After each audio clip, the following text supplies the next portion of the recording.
kembali lagi bersama kami di Regia Finansial. Kali ini kita akan melihat apa yang bisa kami temukan di saham IOTF atau PT Sumber Energi Makmur. Kita lihat ini di laporan keuangan yang kuartal pertama 2024. Ini ada disebutkan direktur utamanya yaitu Alamsyah, kemudian direkturnya yaitu Tommy Indra Anggara. Utama kantor mereka ada di Volkswagen Tower di Jakarta Pusat ya. Kalau kita lihat di sini, ini pun dia dikatakan untuk yang Pak Tommy ini dia sebagai direksi, tetapi membawahi bidang akuntansi. Nah, ini kayak perusahaannya entah masih kecil atau gimana. Biasa kan ada yang namanya direktur keuangan atau gimana, tapi ini katanya direktur yang membawahi bidang akuntansi. Di sini kalau kita lihat dia nilainya 1 tahun penuh ya, tapi betul itu rupiah. Kas dan setara kas kita lihat berkurang cukup banyak dari 16 miliaran sekarang menjadi 1 miliaran piutang usaha. Oke, dia berkurang sedikit. Kemudian total aset mereka dari 173 miliaran menjadi 174 miliaran. Dan kalau kita lihat di sini perlu kita ketahui ya bahwa perusahaan ini baru IPO pada tahun lalu ya. Jadi sebenarnya kalau mau dibilang nggak bisa langsung kita lihat ya. Nah, ini ada total hutangnya. Total hutangnya dari 19 miliaran menjadi 20 miliaran. Berarti dia meningkat sedikit ya.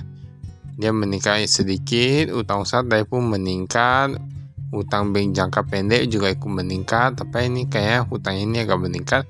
Dan nanti kita lihat gimana dengan ekuitasnya, apakah dia meningkat juga atau enggak.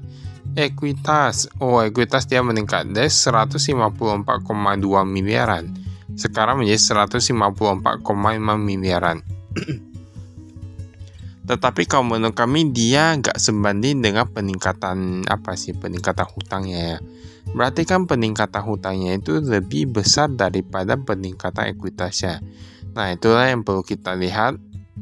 Lalu kita lihat dulu ini penjualannya itu gimana. Penjualannya itu menurun sedikit dari 16 miliaran sekarang menjadi 15 miliaran.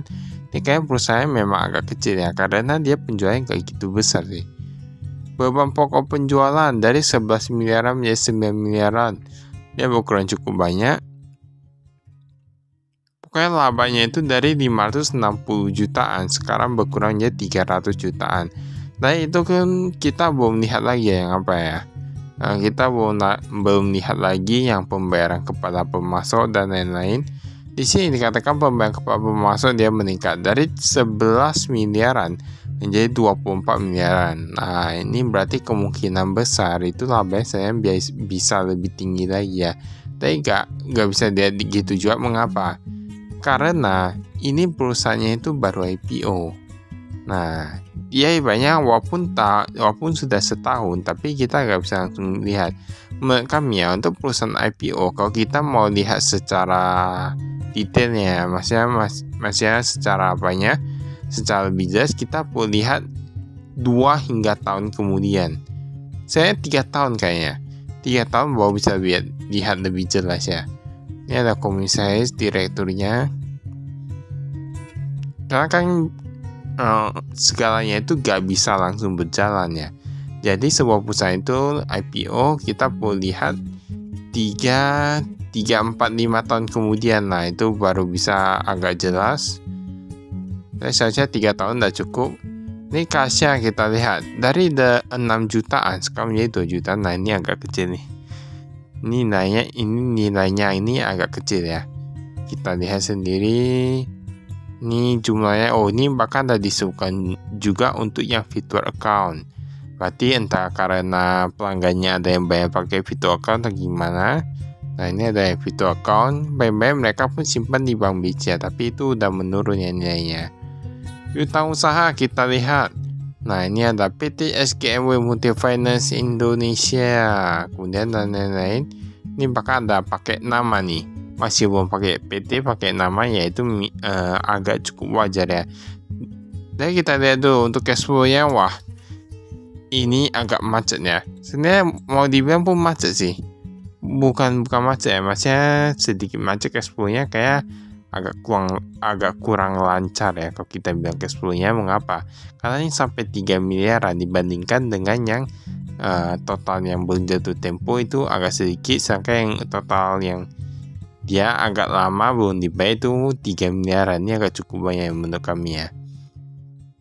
Ini persediaan dia meningkat 15 miliaran menjadi 19 miliaran. Walaupun kita lihat tadi kan ini ada GPS tracker dan lain-lain. Nah, jadi perusahaan ini memang dia bergerak di bidang track gitu ya. Ibaratnya kita bisa pantau kendaraan kita lagi di mana atau pokoknya gitu-gitulah. Nah, ini ada mobiling, Senjengkon Cooks.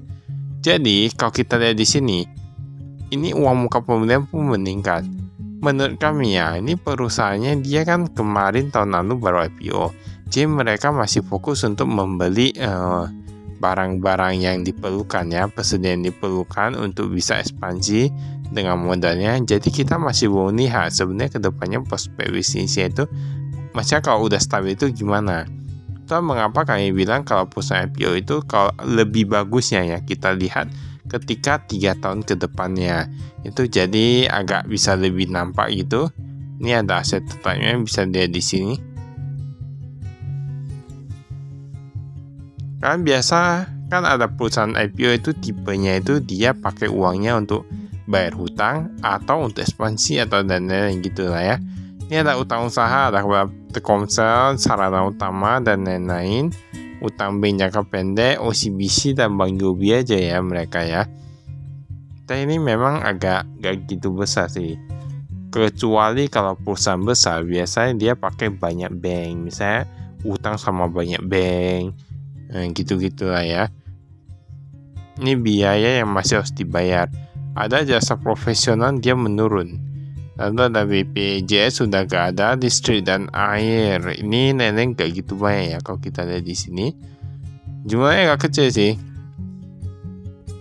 Ini utang bank pun gak gitu banyak.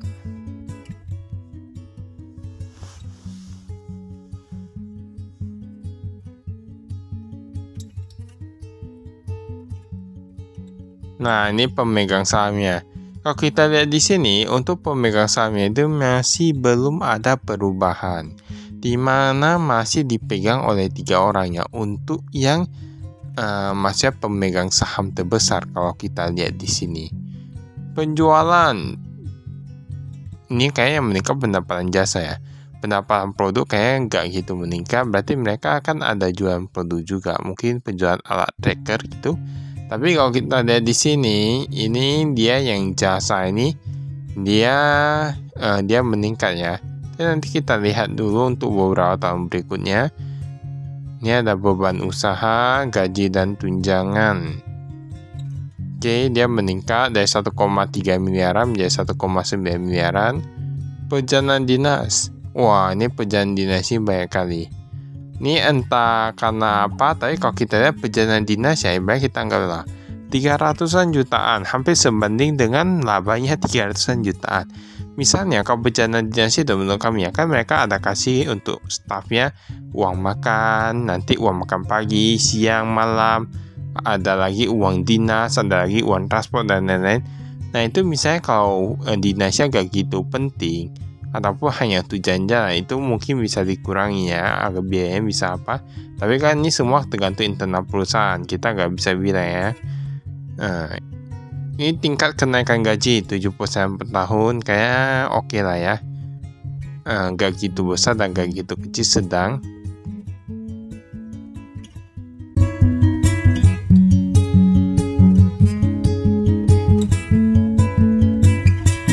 Baiklah, itu saya dari kami. Sekian dan terima kasih. Saya investasi.